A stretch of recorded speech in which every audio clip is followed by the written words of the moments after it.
A Pennsylvania grand jury has recently brought child sex abuse charges against 9 men, all Jehovah's Witnesses, in what some are calling the most extensive investigation into the group in history. Fox 43's Harry Lee reveals the investigation that will likely lead to an official report that could have major consequences for the Jehovah's Witness organization.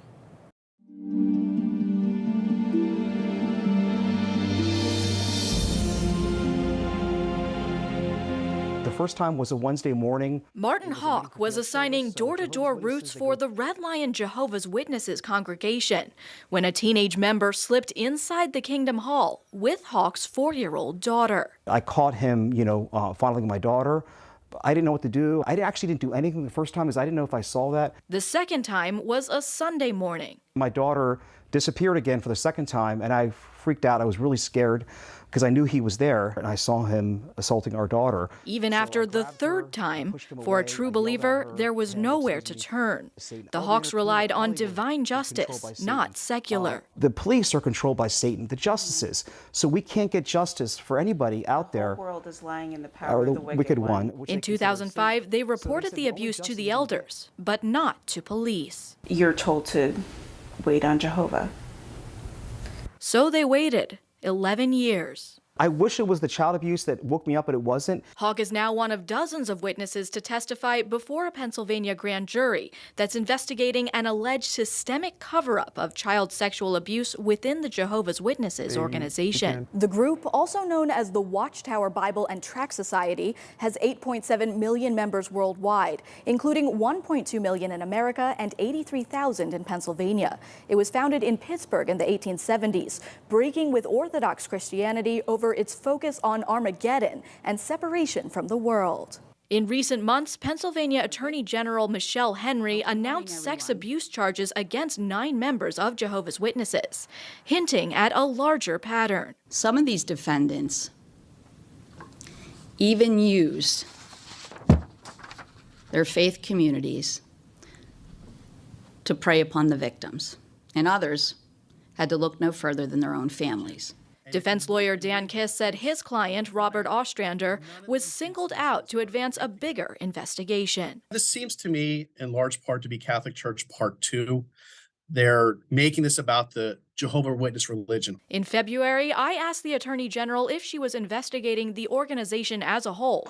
Her response: This is an ongoing investigation. The Attorney General's office says they still can't comment on the investigation, but wrote in a statement, the relevance of the Jehovah's Witnesses organization to the investigation is outlined in the grand jury's presentments regarding each defendant who has been charged. Those presentments articulate incidents where defendants use their positions of authority within Jehovah's Witnesses congregations to build trust with children who they later abused. Now, multiple sources confirm the state attorney general's office is investigating the organization, with a report likely to follow. I understand there is a grand jury convened on these issues. From my understanding, that there is a grand jury going on. The investigation is wrapping up. 9 Jehovah's Witness men have been arrested for child abuse in the past 4 months in Pennsylvania, with many more arrests coming. My little work has helped arrest some of those men. Sources say the report is expected to detail Jehovah's Witnesses' internal judicial system and how it allegedly fails to hold abusers accountable. There is tremendous abuse in the faith that is intrafamilial. And so many victims in the faith have been locked in because they're not allowed to tell the authorities. And the proof element in the church has been so high. So it's disastrous. For an internal investigation, Watchtower requires 2 people to witness the abuse, a standard that in many cases is impossible to meet. In recent years, DNA evidence can be considered as the second witness. The odds of child abuse, including DNA evidence, especially when you're not encouraged to go to the police right away, is almost zero. It's not going to happen. The Hawks did go to the police in 2017, shortly after they grew disillusioned with the church and left. In 2018, John Logan Hawk, Martin's step-cousin, was charged with indecent assault of a person under the age of 13.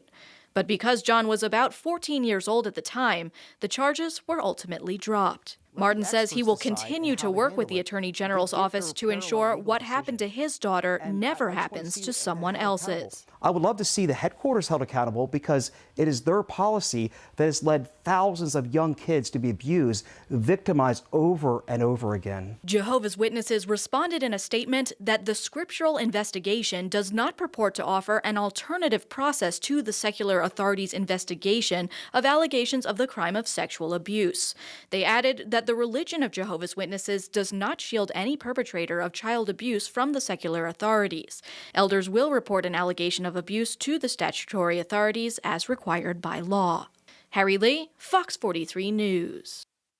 Martin and his wife have continued to work with the Attorney General's office as the grand jury continues investigating an alleged cover-up of child sexual abuse within the Jehovah's Witnesses organization. And we should note that while we do not typically identify victims in our reporting, both the parents and now adult victims say it was important for them to share their story in hopes of protecting others. And tonight on Fox 43 News at 10, we look into the legal ramifications for the religious group and why the organization itself could be held responsible for the actions of its members.